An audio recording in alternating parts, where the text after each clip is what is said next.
اعوذ باللہ من الشیطان الرجیم، بسم اللہ الرحمن الرحیم۔ السلام علیکم، کیا حال ہے آپ لوگوں کا؟ آج انشاءاللہ العزیز ہم 14واں رکوع شروع کریں گے۔ پہلی آیت جو ہے وہ پچھلی رکوع کی جو آیت ہے جو اس میں آپ نے پڑھی تھی کہ یہود اور نصارہ اپنے آپ کو ہی صرف جنت کا حقدار کہتے تھے، تو وہ اسی سے ریلیٹڈ ہے۔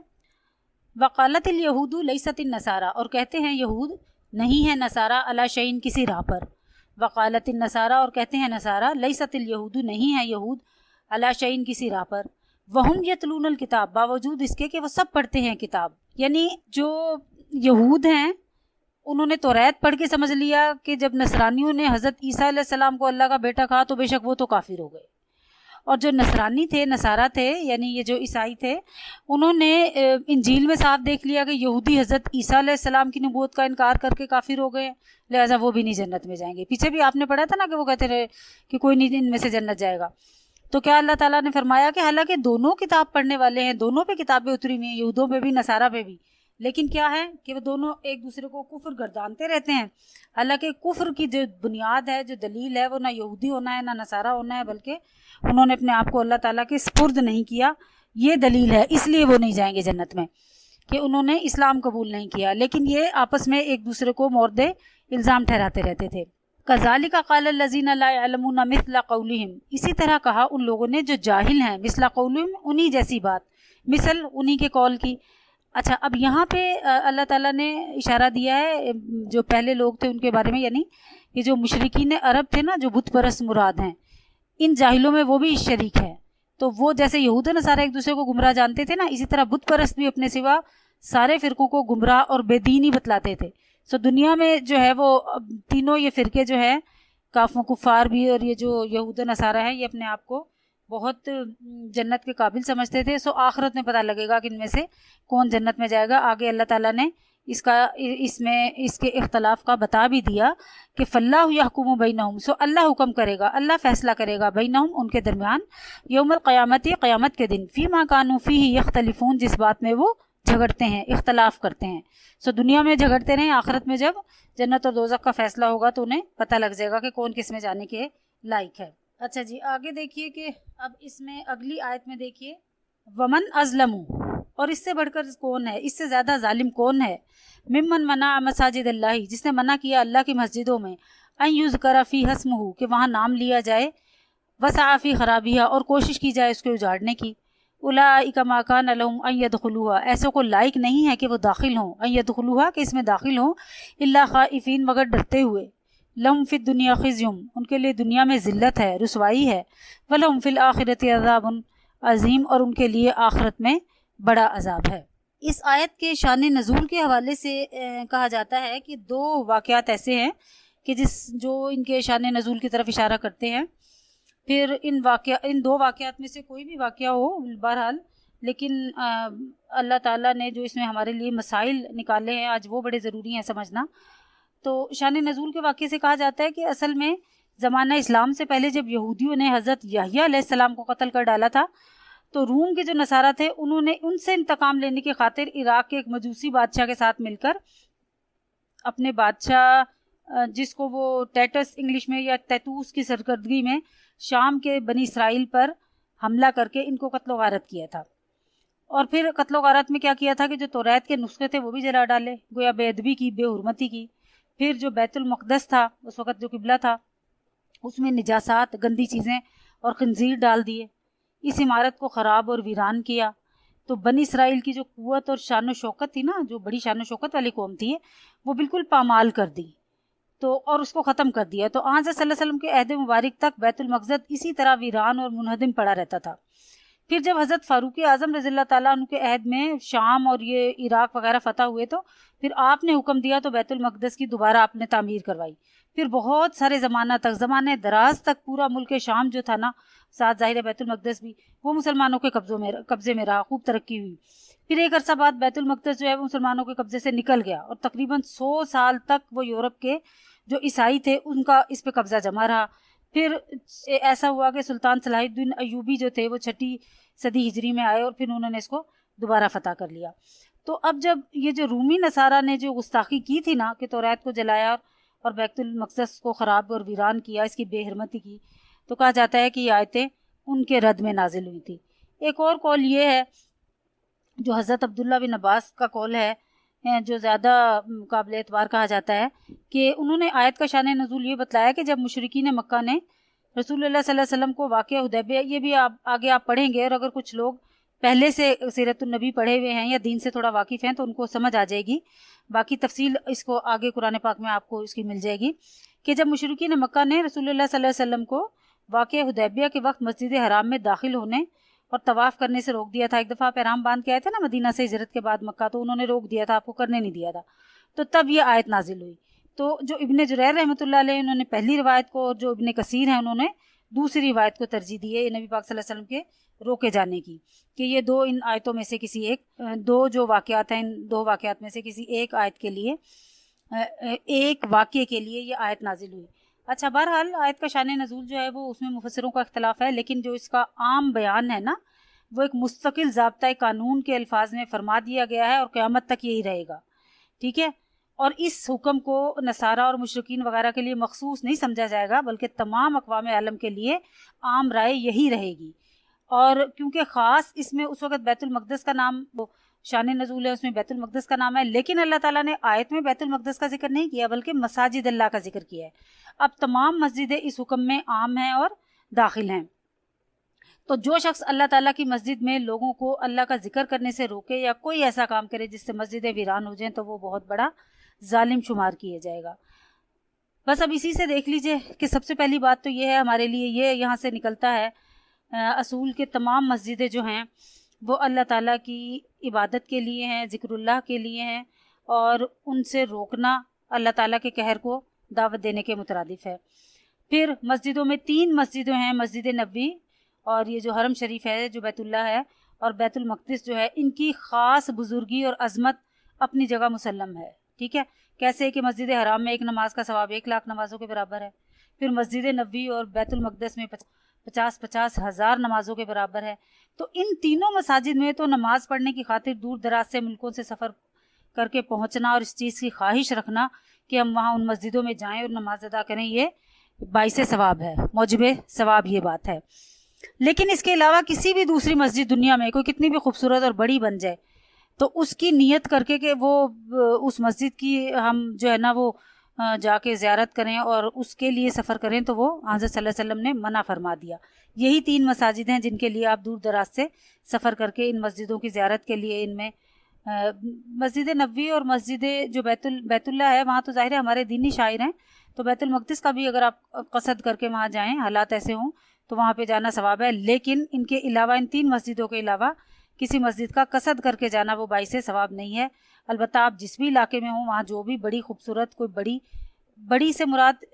جو ہے نا مسجد سے مراد وہ لی جائے جو کھچا کھچ بھری رہتی ہو نمازیوں سے، تو آپ اگر مطلب عورتوں کو تو ویسے ہی جانا منع ہے، لیکن اگر مرد ہوں آپ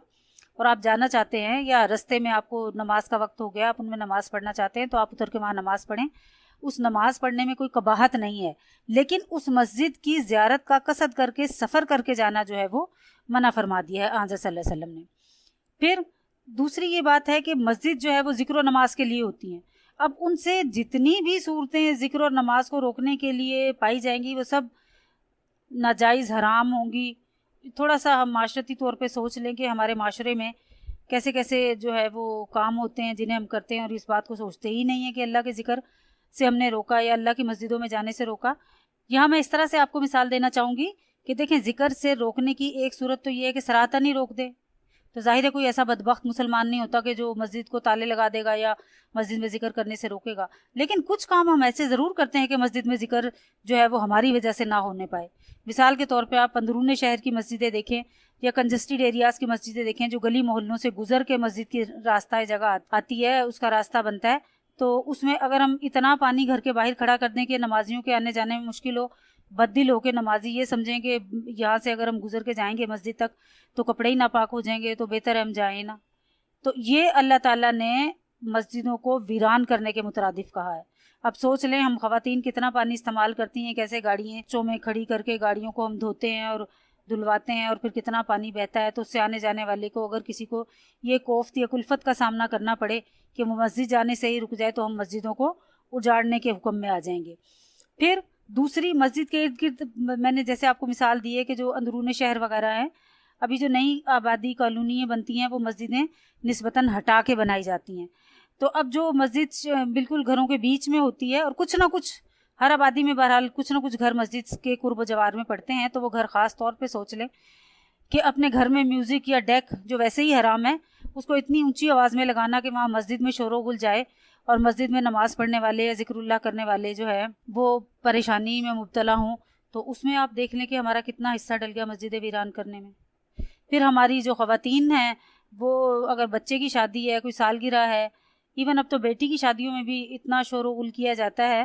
کہ میوزک کو 2-4-10 دن پہلے سے لگا کے رکھا جاتا ہے اور خوب زور سے ڈیک اس کے اوپر چھت پہ رکھے جاتے ہیں تاکہ پورے محلے میں دھمک پڑے میوزک کی، پتہ چلے اس گھر میں شادی ہے. اب اس میوزک کی وجہ سے اگر آپ مسجد میں کوئی اس وقت نماز پڑھ رہا تھا اور اس کی نماز ادا نہ ہوئی، یا اس کو شور و غل کی کلفت کی وجہ سے اس نے سوچا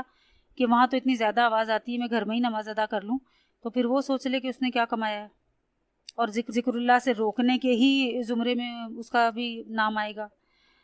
پھر اوقات نماز میں جب کہ لوگ اپنے نوافل یا تسبیح تلاوت وغیرہ میں مشغول ہوں،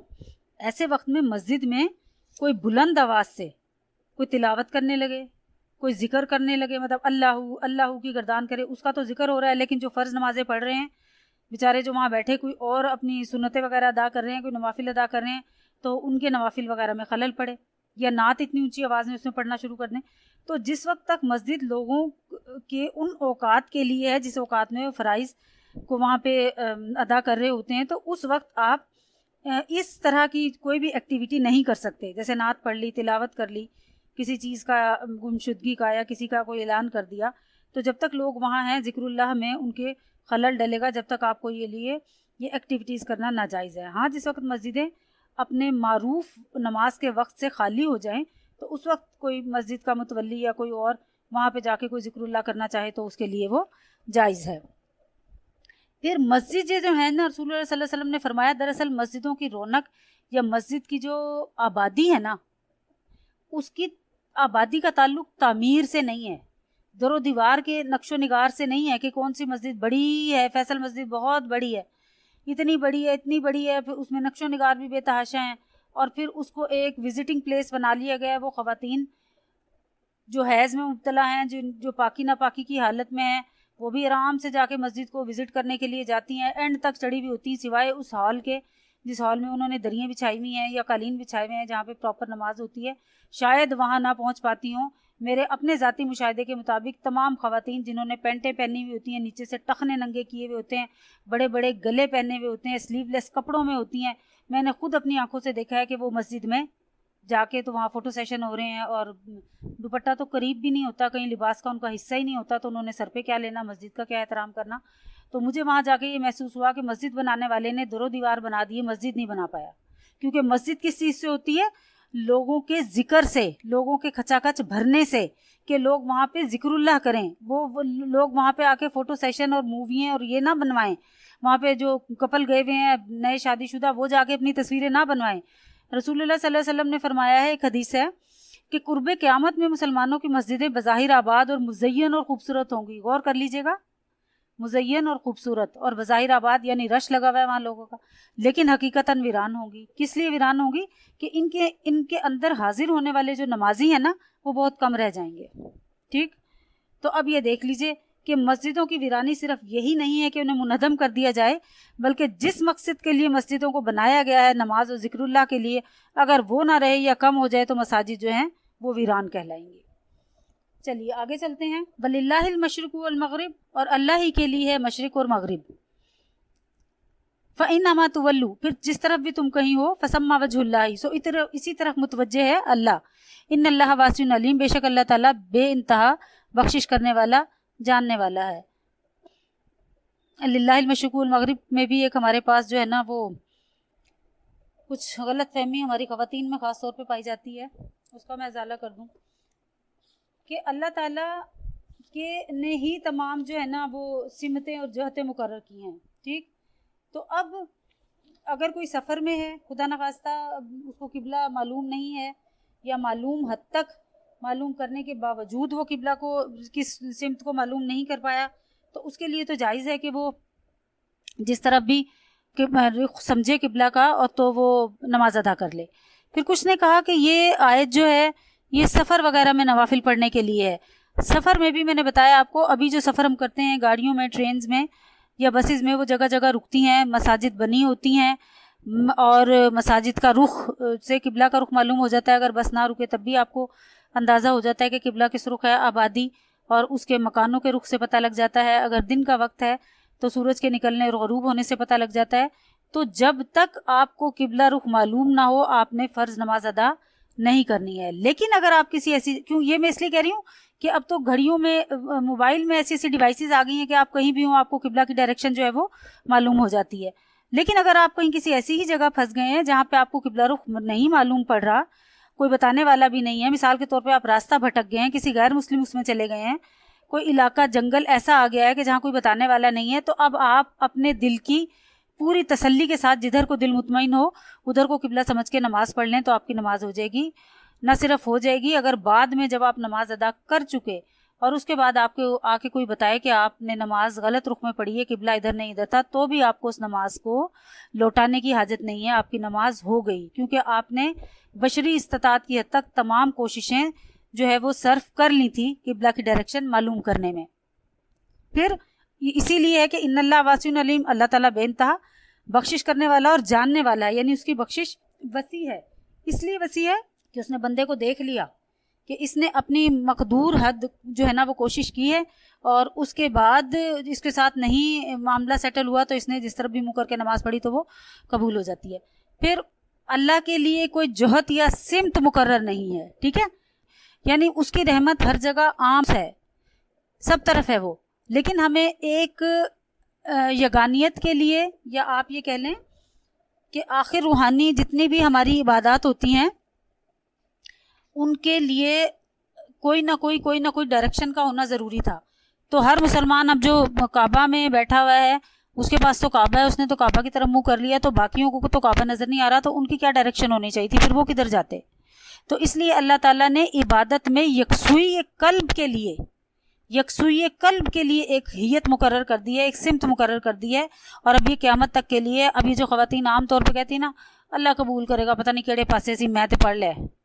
تو جس وقت تک آپ کے پاس بتانے والے موجود ہیں یا آپ کے پاس کوئی ایسی چیز تھی جس سے آپ معلوم کر سکتے تھے، تو اس وقت تک آپ کی یہ جو جملہ آپ نے بولا ہے کہ اللہ قبول کر لے گا، اس وقت تک قبول نہیں ہوگا جب تک آپ کعبہ کو معلوم نہیں کر لیتے۔ لیکن جیسے میں نے پہلے عرض کیا کہ جہاں کعبہ کی سمت یا رخ کوئی بتانے والا ہی نہیں ہے اور نماز اپنے وقت سے نکلی جا رہی ہے کہ قضائی ہو جائے گی، تو پھر آپ سے یہ کہا جاتا ہے، اللہ تعالیٰ نے یہ کہا ہے کہ پھر نماز قضا کرنے سے بہتر ہے کہ جس طرف تمہارا دل مطمئن ہو جائے اس طرف تم نماز ادا کر لو تاکہ نماز کا نقصان نہ ہو۔ پھر یہ جو اللہ تعالیٰ کا بتایا کہ اللہ کا رخ ادھر ہی ہے، وَلِلَّهِ الْمَشْرِقُ وَالْمَغْرِبُ، کہ اللہ تعالیٰ جو ہے نا وہ ہر جہت میں ہے، فَإِنَّمَا تَوَلُّوا فَثَمَّ وَجْهُ اللَّهِ، جہاں بھی تم کہیں منہ کرو گے بے شک اللہ جو ہے نا اسی طرف متوجہ پاؤ گے۔ تو کیا ہے کہ دیکھیں اللہ تعالیٰ محیط ہے، ہر جگہ چھایا ہوا ہے، ہر جگہ اللہ تعالیٰ محیط ہے ہر جگہ، اور اس نے تمام سمتوں کو گھیر رکھا ہے، اور اس کا وہ کیسے وہ ہر جگہ محیط ہے، اس کی ذات کا پورا ادراک بہرحال کسی بندے سے ممکن نہیں ہے۔ تو اس طرح کی جو باتیں ہیں نا ان کے بارے میں بہت سارا سوچنا جو ہے وہ ایمان کا نقصان کر دیتا ہے، لہٰذا اللہ تعالیٰ ہر جگہ ہے، بس ہمارے لیے اتنا کافی ہے۔ اب وہ کس طرف منہ کر کے بیٹھا ہوا ہے، کس کھڑا ہوا ہے کہ بیٹھا ہوا ہے، وہ کرسی پہ ہے کہ فرش پہ ہے یا تخت پہ ہے، یہ تمام باتیں آہستہ آہستہ آہستہ آہستہ ہمیں کفر کی طرف لے جائیں گی۔ تو لہٰذا ان کو جو ہے وہ سوچنا اور ان کے بارے میں کچھ بھی ایسا سمجھنا جس سے ایمان جاتا رہے یا اس میں اتنا مشغول ہو جانا، تو وہ اللہ تعالیٰ نے منع کیا ہے۔ آگے چلیے، وقالوا اتخذ اللہ ولدا، اور کہتے ہیں کہ اللہ رکھتا ہے اولاد، سبحانہ وہ تو پاک ہے ان سب باتوں سے، بل لہ ما فی السماوات والارض، بلکہ اسی کے لیے ہے جو کچھ آسمان اور زمین میں ہے، کل لہ قانتون، سبھی اسی کے تابع دار ہیں۔ اچھا، اللہ تعالیٰ کے لیے اولاد رکھنا کتنی بری بات ہے، یہ اللہ تعالیٰ کے لیے اولاد ثابت کرنا۔ حضرت جو تھے نا عزیر، یہود کہتے تھے کہ حضرت عزیر ہیں یہ اللہ کے بیٹے ہیں، اور جو نصارہ تھے وہ کہتے تھے حضرت عیسیٰ اللہ کا بیٹا ہے۔ اللہ تعالیٰ فرماتا ہے کہ اس کی ذات ان سب باتوں سے پاک ہے، اور جو کفار تھے نا مشرکین مکہ جو تھے، وہ جو فرشتے تھے وہ کہتے تھے یہ خدا کی بیٹی ہیں۔ تو اللہ تعالیٰ کہہ رہا ہے کہ ان سب باتوں سے اللہ تعالیٰ پاک ہے. ویسے بھی دیکھا جائے کہ اللہ تعالیٰ اولاد سے پاک اس لیے بھی ہے کہ آپ دیکھیں دنیاوی طور پہ ہمیں اولاد کی ضرورت کس لیے ہوتی ہے کہ جب ہم ناتوانا ہو کہ ہماری نسل آگے چلے. ٹھیک ہے ایک بات. پھر جب ہم ناتوانا ہو جائیں تو ہمیں سنبھالنے والا ہو. تو اللہ تعالیٰ اپنی جنس میں یکتا ہے, اس جیسا کوئی نہیں. اب اولاد پیدا ہو تو وہ تو یا تو اس کی جنس کو مطلب ایک اللہ پیدا کہ اللہ کے گھر اگر اللہ ہی پیدا ہو, ایک چھوٹا اللہ پیدا ہو گیا نعوذ باللہ, تو اب اس کی جنس دوسرے جنس میں جو ہے نا منتقل ہی نہیں ہو سکتی. اللہ تعالیٰ کی جو جنس ہے, جو صفات ہیں, جو علوم ہیں, جو اس کی طاقتیں ہیں, جو پاور ہیں, وہ کسی میں منتقل ہی نہیں ہو سکتی. تو لہٰذا وہ اگر اس کے اندر وہ منتقل ہو گئی تو وہ پھر تو وہ دو اللہ ہو گئے. پھر تو شرک اور وحدانیت پہ ہی یہ زد پڑ گئی کہ اللہ تعالیٰ کے ایک ہونے پہ ہی مسئلہ کھڑا کر دیا. اور اگر وہ اولاد ویسی نہ ہو جیسا ماں باپ ہیں, ماں باپ کی صفات ان میں نہ ہو بالکل بھی, تو پھر وہ اولاد کہیں کی ہوئی. تو لہٰذا اللہ تعالیٰ ہر طرح سے اولاد سے منزہ اور پاک ہے. نہ وہ کبھی ہم بوڑھے ہوتے ہیں نا, ناتوانا ہوتے ہیں, پھر ہمیں ایک وقت آتا ہے کہ اولاد کی ضرورت پڑتی ہے کہ اولاد اب ہمیں سنبھالے گی, سہارا دے گی. جو کمانے والے ہیں وہ اب ریٹائر ہو گئے ہیں, اب ان کے لیے اولاد کمائے گی. تو اللہ تعالیٰ کو تو نہ نیند آتی ہے, نہ اونگ آتی ہے, نہ اس نے کہیں سے ریٹائر ہونا ہے, نہ وہ تھکتا ہے, نہ بوڑھا ہونا ہے, تو کس لیے اس کو اولاد کی ضرورت ہے. یہ بہت بری بات انہوں نے کہی. آگے آپ پڑھیں گے قرآن پاک میں کہ اللہ تعالیٰ فرماتا ہے کہ اتنی بری بات منہ سے انہوں نے نکالی کہ اللہ اولاد رکھتا ہے کہ قریب تھا کہ پھٹ پڑے زمین اور گر پڑے اوپر سے آسمان. اتنی بری بات, اتنی بھاری بات, اتنا وزنی کلمہ ان لوگوں نے اپنے منہ سے نکالا. تو یہ اس بات کا رد ہے کہ اللہ تعالیٰ کی کوئی اولاد نہیں ہے. کل اللہ قانتون, سب اسی کے تابع دار ہیں. جو کچھ وہ بناتا ہے, جو کچھ وہ پیدا کرتا ہے, سب کچھ ہی تو وہ پیدا کرتا ہے. پھر جب سب کچھ اسی نے پیدا کیا ہے, سارے اسی کی بندگی میں ہیں, تو اس کی اولاد کہاں ہو گئی؟ اسی کی تابع داری میں سارے لگے ہوئے ہیں. چاہے جبرن کریں یا اپنے اس سے کریں, شوق سے کریں, توّن کرہن, خوشی سے کریں یا کراہت سے کریں, ماننی تو اسی کی ہے. سب ہندو, کافر, مسلمان, کسی بھی فیض سے تعلق رکھنے والا, آخر ایک دن جو ہے نا وہ اللہ تعالیٰ کی لپیٹ میں آ جاتا ہے اور اللہ تعالیٰ اسے لے جاتا ہے. تو کسی کی بھی نہیں چلتی اس کے آگے. اگر ہندو کہیں کہ ہمارے بت ہیں, ہم بتوں سے کہہ دیں کہ وہ ہمیں نہ ماریں, تو ایسا نہیں ہے. ہمارا روز کا مشاہدہ ہے. سب کچھ جو ہے وہ اس کے اللہ تعالیٰ, کائنات کا پورا سسٹم اللہ تعالیٰ کے ایک ہاتھ کی لپیٹ ہے. وہ ایک ہاتھ میں سے لپیٹ دے گا قیامت کے دن. تو سب اسی کے تابع دار اور فرما بردار ہیں. لہٰذا اللہ تعالیٰ اولاد نہیں رکھتا. یہ بہت برا کلمہ ہے جو ان دونوں نے کہا, یہود و نصارہ نے بھی کہا اور کفار نے بھی کہا. بدیع السماوات والارض, نئے سرے سے پیدا کرنے والا آسمان اور زمین کا. وَإِذَا قَضَىٰ أَمْرًا, اور جب فیصلہ کرتا ہے, قضا امرن حکم کرتا ہے کسی کام کا, فیصلہ کرتا ہے کسی کام کا, فَإِنَّمَا يَقُولُ لَهُ كُن فَيَكُونُ, تو وہ تو یہی فرماتا ہے کہ ہو جا, تو وہ ہو جاتا ہے. یعنی ساری کائنات جو ہے نا اس کے ایک کن فیکون کی پیداوار ہے. ٹھیک ہے, تو ہر حکم اسی اس میں لپٹا ہوا ہے, کن اور فیکون میں. تو پھر اس کو کیا ضرورت تھی کہ وہ اولادیں پیدا کرتا پھرے. اور پھر ہاں البتہ دیکھیں, یہ سسٹم دنیا کا چلانے کے لیے اللہ تعالیٰ نے کہ کچھ یعنی دنیا کو اسباب مہیا کرنے کے لیے اللہ تعالیٰ بغیر بادل کے بھی بارش برسا سکتا ہے کہ نہیں برسا سکتا. اور ایسا ہم دیکھتے بھی ہیں, بہت دفعہ ایسا ہوتا ہے کوئی بادل کا نام نشان نہیں ہوتا, آنن فانن بادل آتے ہیں اور برس جاتے ہیں. اور بہت دفعہ ایسا ہوتا ہے کہ گھنگور گھٹا تلی کھڑی ہو گئی, ایک قطرہ بھی نہیں ٹپکے گا. یہ ہمارے جانچنے کے جو ہے نا, ہمارے لیے اس نے اسباب, ہمارے دیکھنے کے لیے اسباب پیدا کر دیے ہیں کہ ہم بادل کے ساتھ بارش کو منسلک سمجھتے ہیں, حالانکہ وہ قادر ہے کہ بالکل صاف آسمان ہو اور کوئی بادل کا نام و نشان نہ اور بارش آ جائے. تو اس نے دنیاوی طور پہ اسباب پیدا کرنے کے لیے بارش کے لیے کوئی الگ فرشتہ مقرر کر دیا, رزق پہنچانے کے لیے کوئی الگ مقرر کر دیا, اور جو وہی پہنچانے کے لیے کوئی الگ مقرر کر دیا. لیکن ہے تو اس کی پوری کائنات کن فیکون کی پیداوار نا. ٹھیک ہے, تو جو لوگ انہی قوتوں کو حاجت روا مان کے استعانت اور مدد کے لیے طلبگار ہوں, وہ کافر ہو جاتے ہیں. مثال کے طور پہ آپ میں سے کوئی یہ کہے گا, حالانکہ ہم مسلمانوں کو یہ پتہ ہے کہ بارش جو ہے وہ کون سا فرشتہ برساتا ہے, تو کیا اس فرشتے کا نام لے کے ہم کہتے ہیں یا میکائیل بارش برسا دے؟ ایسا کبھی ہو سکتا ہے؟ اگر ہم ایسا کہیں گے تو ہم کافر ہو جائیں گے. پھر بھی ہم نے کہنا کیا ہے, یا اللہ بارش برسا دے, ہمیں بارش کی ضرورت ہے. نماز استسقاء جو پڑھی جاتی ہے, بارش مانگنے کے لیے جو پڑھی جاتی ہے, وہ اسی لیے پڑھی جاتی ہے کہ اللہ سے مانگا جائے. اس نے جن چیزوں کو اسباباً ہمارے لیے پیدا فرمایا, ان اسباب کو ہم کبھی نہیں رکھتے. یا کبھی ہم نے یہ کیا ہے کہ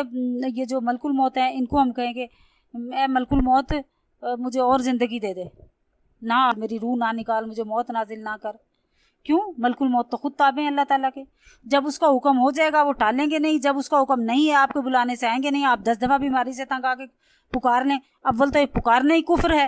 کہ آپ یہ کہیں کہ ملک الموت آ جا مجھے لے جا، ایسا تو پکارنا ہی کفر ہے۔ پھر بھی آپ نے کسی بیماری تنگی میں جب تنگ آ کے انسان جو ایک جملہ بولتا ہے حدیث میں، اسے بھی بولنے سے منع فرمایا کہ جب ہم یہ کہتے ہیں اللہ میں مار ہی دے، اس سے تو اچھا میں موت ہی دے دے، یہ جملہ ہوتا ہے نا ہم جنرلی بول لیتے ہیں، تو اس جملے کو بھی منع فرمایا حدیث میں کہ اگر کسی کے لیے زندگی اتنی تنگ ہو جائے کہ وہ موت مانگے یا کسی لمبی بیماری سے وہ تنگ ہو، تو وہ اللہ تعالیٰ سے یوں مانگے کہ اللہ تعالیٰ جب تک میرا جینا ٹھیک ہے مجھے زندہ رکھو، جب میرے لیے موت بہتر ہے مجھے موت دے دے، یہ مانگے۔ ابھی بھی کوئی جبرائیل کا بیچ میں قصہ نہیں آیا، ملک الموت کا قصہ نہیں آیا، تو کیا کتنے بھی اسباب اللہ تعالیٰ ہمیں بظاہر دکھانے کے لیے پیدا فرما دیتا ہے، وہ سب بھی اسی کی پیداوار ہیں، اللہ تعالیٰ ہی کے مطیع اور فرما بردار ہیں، تو کل کارخانہ جو ہے وہ ایک کن فیکون کی پیداوار ہے۔ وقال الذین لا یعلمون، اور کہتے ہیں وہ لوگ جو نہیں جانتے، لولا یکلمون اللہ، کیوں نہیں بات کرتا اللہ ہم سے، او تأتینا آیاتن، یا آئے ہمارے پاس کوئی نشانی۔ وہ کہتے تھے کہ اگر اللہ تعالیٰ جیسے یہ کہا جاتا ہے کہ جبریل علیہ السلام وہی لے کر آئے ہیں، تو اللہ تعالیٰ ڈائریکٹ ہمیں وہی کیوں نہیں دے دیتا؟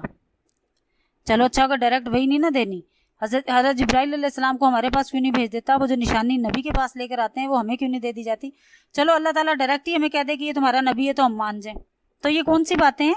اعتراض برائے اعتراض والی، میں نہ مانوں والی رٹ ہے۔ تو اللہ تعالیٰ نے اس کا جواب کیا دیا ہے، کذالک قال الذین من قبلہم، اسی طرح کہہ چکے ہیں وہ لوگ جو ان سے پہلے تھے، مثل قولہم، انہی جیسی بات، انہی جیسے قول، تشابہت قلوبہم، ایک سے ہیں ان کے دل، قد بینا الآیات لقوم یوقنون، بے شک ہم نے بیان کر دی ہیں نشانیاں ان لوگوں کے واسطے جو یقین لاتے ہیں۔ یعنی پہلے لوگوں نے بھی، اللہ تعالیٰ نے فرما دیا کہ پہلے لوگوں نے بھی ایسی جہالت سے بھری ہوئی باتیں کہی تھیں، تو ان جاہلوں کے دل آپس میں ایک سے ہی ہیں، یہ کوئی نئی باتیں نہیں ہیں، یہ نبی برحق کے ہونے کی جو نشانیاں ہم نے واضح کر دی ہیں، وہ اس کو ضد اور عداوت کی بنا پہ نہیں مان رہے، انکار کر رہے ہیں، تو یہ ان کا شقی القلب ہونا ہے، ان کا عناد ہے، ان کی ضد ہے، اور یہ ایسی ہی باتیں ان سے پچھلے بھی کرتے آئے ہیں۔ انا ارسلناک بالحق بشیرا و نذیرا، بے شک ہم نے تجھ کو بھیجا ہے سچا دین دے کر، خوشخبری دینے والا اور ڈرانے والا، ولا تسأل عن اصحاب الجحیم، اور تجھ سے پوچھ نہیں ہے دوزخ میں رہنے والوں کی۔ اب یہاں پہ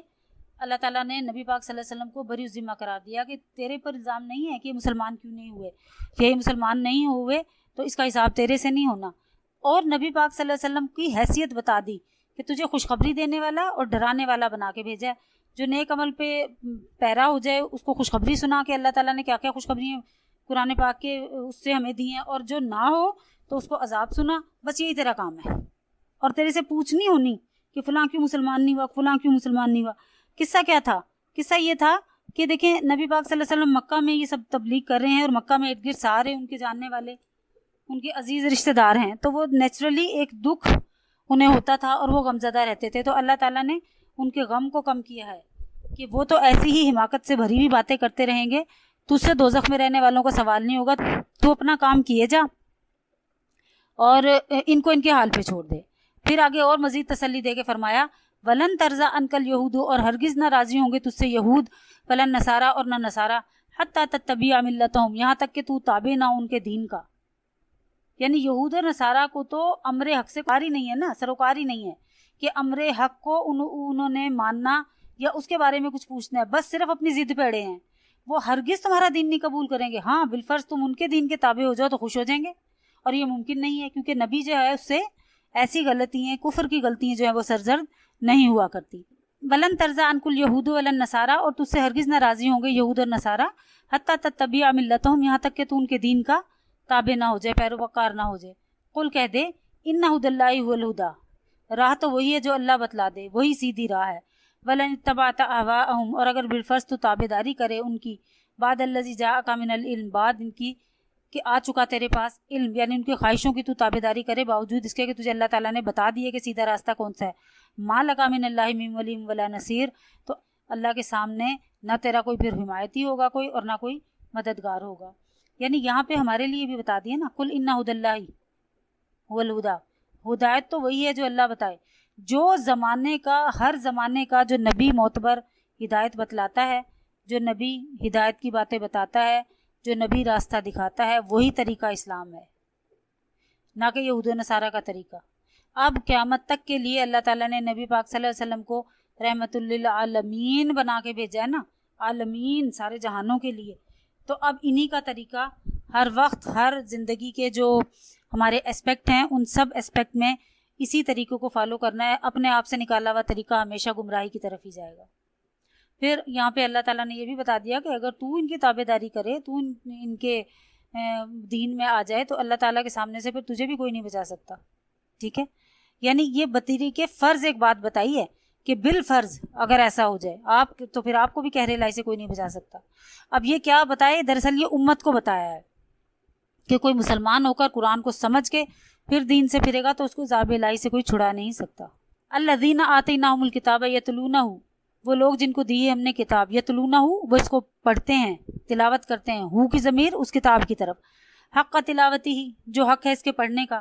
اولئک یؤمنون بھی، وہی لوگ اس پر یقین لاتے ہیں. ومن یکفر بھی، اور جو کوئی اس کا منکر ہوگا، فاولئک هم الخاسرون، تو وہی لوگ نقصان پانے والوں میں سے ہوں گے.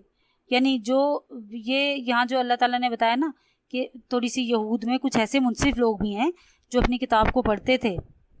سمجھ کے پڑھتے تھے. وہ تحریف شدہ کتاب کو یا تحریف نہیں کرتے تھے کتاب کو، اوریجنل کتاب کو سمجھ کر پڑھتے تھے، جیسے عبداللہ بن سلام ہیں اور ان کے ساتھی ہیں. تو ظاہر ہے ان لوگوں کے بارے میں یہ آیتیں اس لیے نازل ہوئی ہیں کہ انہوں نے توریت کو غور سے پڑھا.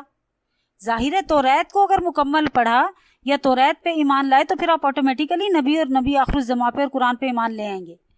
تو جس نے انکار کیا تو اس نے اپنی ہی کتاب کا انکار کیا. میں نے پیچھے بھی آپ کو بتایا تھا نا کہ جس نے ہمارے نبی کا انکار کیا اس نے اپنی توریت کا ہی انکار کیا. جس عیسائی نے بھی ہمارے نبی کا انکار کیا اس نے بھی اپنی کتاب کا انکار کیا. نہ وہ اچھا عیسائی بن سکا نہ وہ اچھا یہودی بن سکا. اگر کوئی یہودی اپنی یہودی کتاب پہ مرے، یعنی اس وقت کا جو نبی تھا اس کی شریعت لائی ہوئی پہ مرے تو وہ مسلمان ہے. اگر کوئی عیسائی اپنے حضرت عیسیٰ کی تعلیمات پہ مرتا، عیسیٰ کی لائی ہوئی تعلیمات پہ عمل پیرا رہتا، تو عیسیٰ کے وقت تک اگر وہ مر گیا تو وہ مسلمان ہے. لیکن اگر عیسیٰ کے بعد وہ شخص جیا اور نبی کے زمانے تک پہنچا اور پھر وہ ایمان نہ لایا تو وہ کافر ہے. یا وہ جنہوں نے تحریف کی اس کتاب میں وہ کافر ہوئے، یا وہ جنہوں نے نہ مانا اس کتاب کو وہ کافر ہوئے. تو کون سا طریقہ اللہ تعالیٰ نے بتا دیا کہ جو ہدایت وہی ہے جو اللہ تعالیٰ ہدایت دے، اور جو اس کی دی ہوئی ہدایتوں کو چھوڑ کے ان خواہشوں کے بعد اس علم کو پہنچا، ان خواہشات پہ لگ جائے جو کہ ان کو نہیں ترغیب دی گئی، اس جیسے ہم نے اپنے رسم و رواج بڑھا چڑھا کے بنا لیے ہیں اور ہمارا جو علم ہے وہ کچھ اور ہے اور ہماری جو خواہشیں ہیں وہ کسی اور چیز کے تابع ہیں. تو پھر کیا بتا دیا اللہ نے؟ ما لک من دون اللہ من ولی ولا نصیر، نہ کوئی تیرا اللہ کے ہاتھ سے بچانے والا کوئی ولی ہے اور نہ کوئی مددگار ہے. اور پھر اگلی آیت میں اللہ تعالیٰ نے بتا دیا کہ وہ لوگ خسارے میں ہیں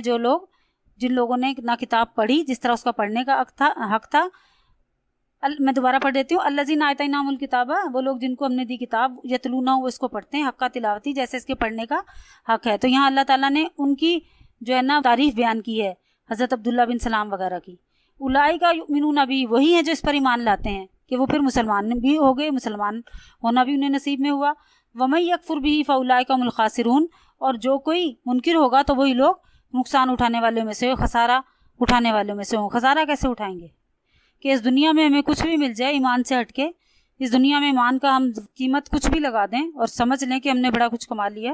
لیکن جب ہم دوزخ کے قریب کر دیے جائیں گے، جنت سے دور کر دیے جائیں گے، تو اصل خسارہ اس دن کا ہوگا، وہی خسارہ اٹھانے والوں میں سے ہم ہو جائیں گے. اللہ تعالیٰ مجھے اور آپ کو دین کی اصل فہم سمجھ عطا فرمائے اور خسارہ اٹھانے والوں میں سے کی بجائے جہاں اس نے لکھا ہے نا کہ فوز عظیم، بڑی کامیابی، اللہ تعالیٰ ہمیں ان لوگوں میں شامل کرے جس کے لیے اللہ تعالیٰ نے فوز عظیم کا لفظ استعمال کیا. وما علینا الا البلاغ.